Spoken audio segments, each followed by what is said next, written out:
Have you ever had a habit? Something that you do regularly.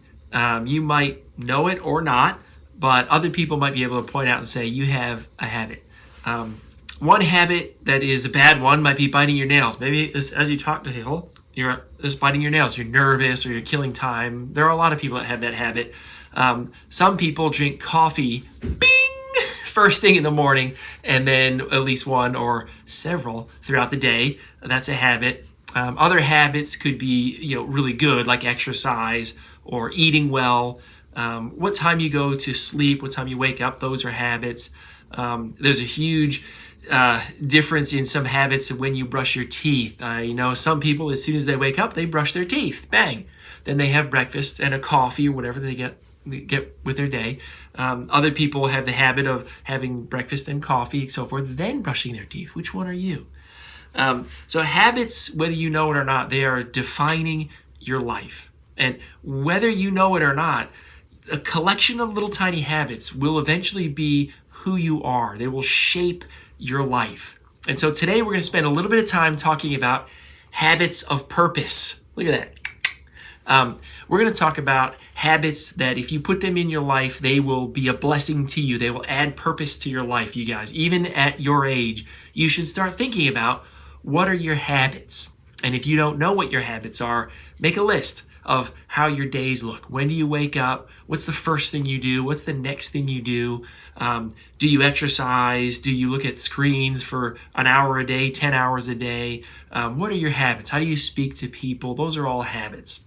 So in this book that I read recently, it's called The Common Rule. I've told some of you about it. It says habits of purpose for an age of distraction. The one I'm going to focus on today is this habit of fasting, okay? So fasting is this idea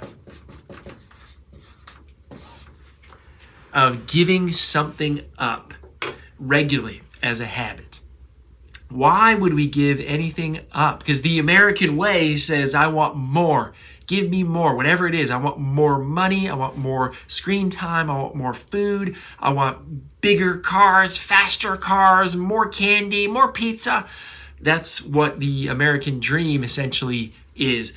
But the Bible talks about fasting as something that is good for self-control. The idea of giving something up as a habit of purpose. So here's what it says in this book that I read. I wanted to pass it along to you guys as your Sunday school lesson this week.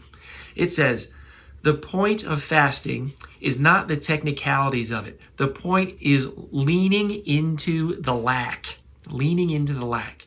And this can be done in many, many ways, all of which are radical acts, especially in America.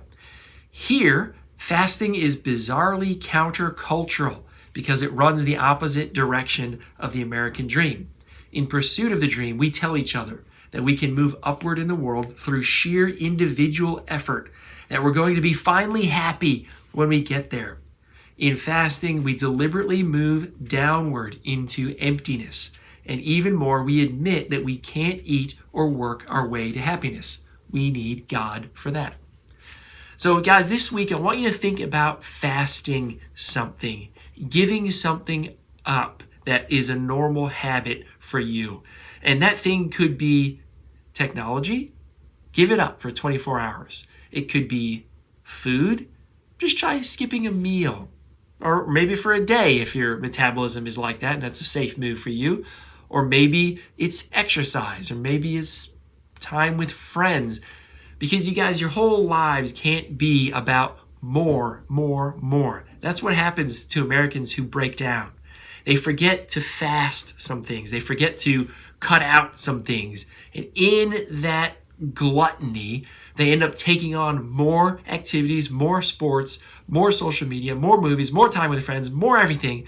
And eventually, they just burst because they don't have the art of fasting down. And here's the scriptural basis for this. In 1 Corinthians 10:23, it says, everything is permissible, but not everything is beneficial. Another translation says, some of you say we can do whatever we want to, but I tell you that not everything may not be good or helpful. So the illustration I have today is this bowl of candy. Candy's awesome. I like candy. Had some just before I filmed this video. 1 piece, no problem. 2 pieces, I'm fine with that. 25 pieces, that's a bit much. Then if you have 25 pieces for breakfast, lunch, and dinner, that's going to give you cavities, going to probably give you type 2 diabetes. It's not a sin, but it's also not beneficial.